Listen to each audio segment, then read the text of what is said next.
Hello friends, आज हम बात करने वाले हैं टेरिफाई मूवी की। तो चलो आओ स्टार्ट करते हैं बिना किसी देरी के। मूवी की शुरुआत में हमें एक टीवी दिखाते हैं।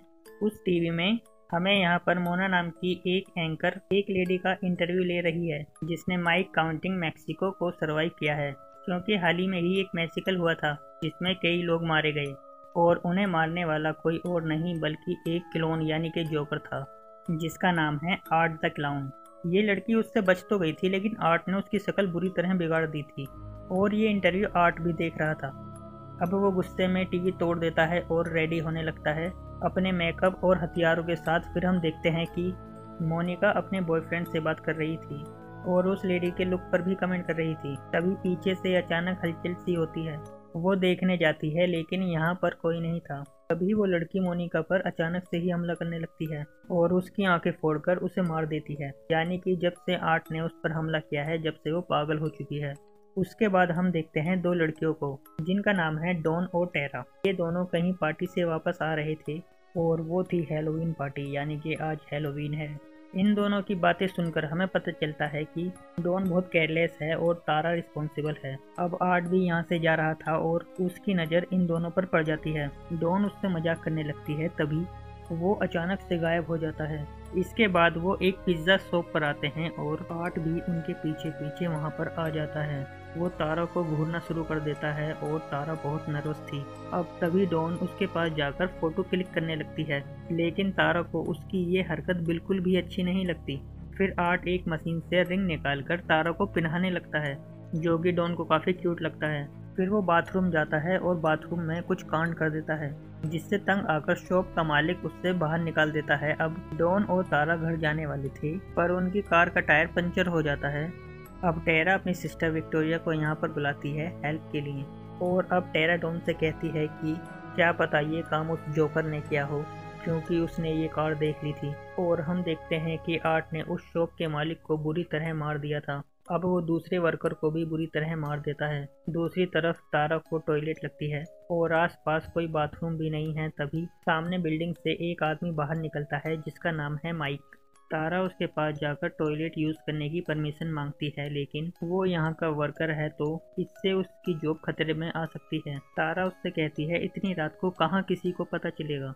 फिर थोड़ी रिक्वेस्ट करने के बाद वो मान जाता है। माइक उसे बाथरूम तक छोड़ता है और कहता है कि तुम्हें पता है ना हम कहाँ से आए थे। वो कहती है हाँ पता है। तो माइक उसे वहीं पर छोड़कर चला जाता है और तभी डॉन को खबर मिलती है जहां से वो पिज्ज़ा खाकर आए थे उसका मालिक और वर्कर मारे जा चुके हैं और उन्हें मारने वाला एक जोकर जैसा आदमी है जिसके पास एक गार्बेज बैग है। वो समझ जाती है कि वो कोई और नहीं बल्कि आर्ट है। और अब तारा कार के अंदर आकर बैठती है और डॉन उसे ये सब बताने वाली थी। तभी वो देखती है ये तारा नहीं बल्कि आर्ट है। और तभी तारा वापस आ रही थी, पर उसे तभी एक बच्चे की आवाज़ आती है। वो अंदर आकर देखती है कि यहाँ पर कोई नहीं था। तभी उसके पीछे एक लेडी आ जाती है। वो एक डॉल को अपना बेटा बता रही थी, क्योंकि वो लेडी पागल थी। तारा उससे बातों में उलझाकर बाहर आ जाती है और वो देखती है उसके सामने आर्ट है। वो जान बचाकर भागती है और एक कार के पीछे छिप जाती है और आर्ट भी उसे वहां पर आकर ढूंढने लगता है। पर थोड़ी देर बाद वो यहाँ से चला जाता है। तारा को लगता है अब सब ठीक है, पर वो तभी पीछे से आकर तारा की पीठ पर कई बार हमला करता है। वो तारा को मारने ही वाला था, लेकिन तभी तारा के हाथ में एक लोहे का टुकड़ा लग जाता है और वो उसे आर्ट को मारकर भाग जाती है। अब यहाँ का डोर लॉक होने की वजह से वो उसे नहीं खोल पाती और अंदर ही कहीं छिप जाती है। और अब आर्ट भी वहाँ पर आ जाता है, लेकिन वो उसे किसी तरह आवाज़ करके पीछे भेज देती है। फिर वो यहाँ से बाहर निकलती है, पर आर्ट ने मेन डोर लॉक कर दिया है।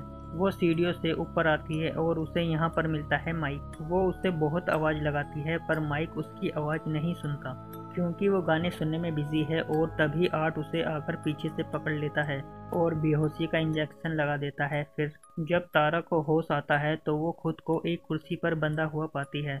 आर्ट उसी के पास ही बैठा होता है और वो उसके होश में आते ही वो उसे अपने हथियारों से डराने लगता है। इसके बाद वो एक आरी लेता है और सामने जाकर पर्दे को हटाता है। यहाँ पर उसने डॉन को उल्टा लटका रखा था। फिर वो डॉन के बड़े भयानक तरीके से बीच से दो टुकड़े कर देता है। ये सब देखकर तारा की हालत बहुत खराब हो जाती है और फिर वो काफ़ी जोर लगाकर खुद को आज़ाद कर लेती है। अब वो आर्ट पर हमला कर यहाँ से भाग जाती है। फिर आर्ट उसे ढूंढने लगता है पर तारा पीछे से उस पर हमला कर देती है। वो उसे बहुत बुरी तरीके से मारती है, लेकिन जब गेम आर्ट के कंट्रोल से बाहर निकल जाता है तो आर्ट उसे गोली मार देता है। गोली उसके फेस पर लगती है पर वो जिंदा होती है। अब आर्ट के पास गोलियां खत्म हो गई हैं। वो दूसरी गोलियां लेने जाता है तो वहां पर उसे मिलता है डॉन का फोन। उसमें विक्टोरिया का मैसेज होता है कि वो बिल्डिंग के पास पहुंच गई है। आर्ट उसे पीछे के रास्ते से अंदर आने को बोलता है। फिर वो डॉन के साथ सेल्फी लेता है। अब वो जाता है तारा के पास और उसका खेल भी खत्म कर देता है। और यहाँ पर हम देखते हैं कि आर्ट को यहाँ पर वही पागल लेडी देख रही होती है। वो लेडी जाती है माइक के पास और उसे सारी बात समझाती है, लेकिन वो उस पर भरोसा नहीं करता। वो नीचे जाकर किसी को कॉल करने लगता है और यहाँ पर आर्ट उसके सिर पर हमला कर देता है। और तभी वो पागल लेडी देखती है कि उसका बेबी गायब है। अब विक्टोरिया भी वहाँ पर आ चुकी है। दूसरी तरफ वो लेडी देखती है कि आर्ट ने उसके बेबी को ले रखा है। वो उसके पास जाती है और कहती है कि क्या तुम में जरा से भी ममता नहीं है। फिर वो आर्ट को एक बच्चे की तरह ट्रीट करने लगती है और आर्ट भी बच्चे की तरह ट्रीट करता है। फिर वैलेंटाइन डॉन को कॉल लगाती है और उससे अंदर से मोबाइल की आवाज़ आती है। फिर जब वो अंदर जाके देखती है तो उसके होश उड़ जाते हैं। फिर उसे एक लेडी की आवाज़ आती है। वैलेंटाइन को लगता है कि ये तारा है। वो जब वो नीचे जाकर देखती है तो देखती है कि एक लेडी नीचे पड़ी हुई थी। उसे लगता है ये तारा है। फिर उसकी नज़र नीचे पड़ती है। आर्ट ने उस पागल लेडी की भी बुरी हालत कर दी थी और वो भी कुछ ही देर में मरने वाली है। लेकिन अब सवाल ये आता है कि अगर ये लेडी यहाँ पर है तो ये कौन है जो उसके सामने लेटी हुई है। और तभी हमें पता चलता है कि ये कोई और नहीं बल्कि आर्ट है। वो उस पर हमला कर देता है, लेकिन वैलेंटाइन जैसे तैसे करके अपनी जान बचाकर भाग जाती है और ऊपर जाकर एक अलमारी में छिप जाती है। पर आर्ट उसे ढूंढ लेता है। अब इससे पहले कि वो उसे कुछ करता, उसे एक फोन की आवाज़ आती है। वो चेक करने के लिए नीचे जाता है क्योंकि बाहर आ चुका था माइक का कोवर्कर। उसे अंदर आना है पर डोर लॉक है।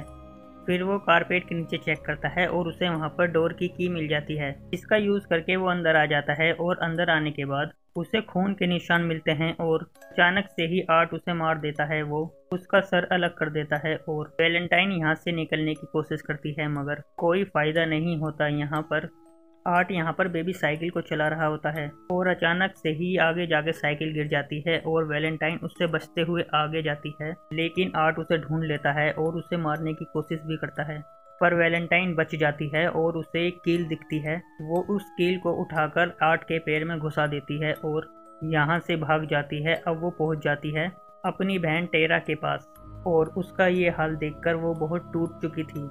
अब आर्ट यहाँ पर भी आ जाता है और वैलेंटाइन पर हमला कर देता है। तभी माइक आर्ट पर हमला करके उसे बेहोश कर देता है। क्योंकि माइक अभी मरा नहीं है, वो वैलेंटाइन को अपने साथ एक रूम में ले जाता है, पर वैलेंटाइन की हालत बहुत ही ज़्यादा ख़राब होती है।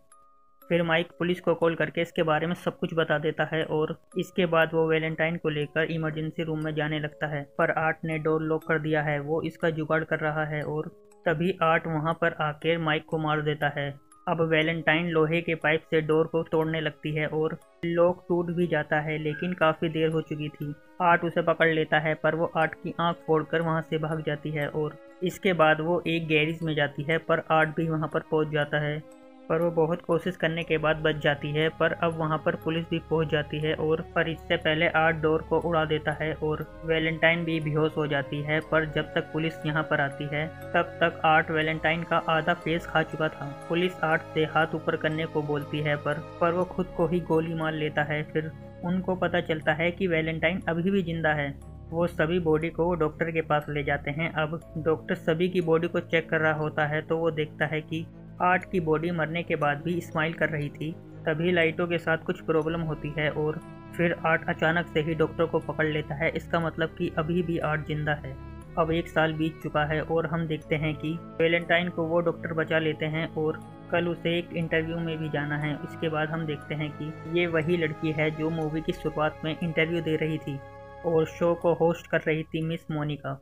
मूवी की शुरुआत में हमने जो लड़की देखी थी वो कोई और नहीं बल्कि वैलेंटाइन ही थी और वो एक फ्यूचर का सीन था जो हमें पहले ही दिखा दिया गया था मूवी को अच्छा दिखाने के लिए। और इसके बाद ये मूवी यहीं पर ख़त्म हो जाती है।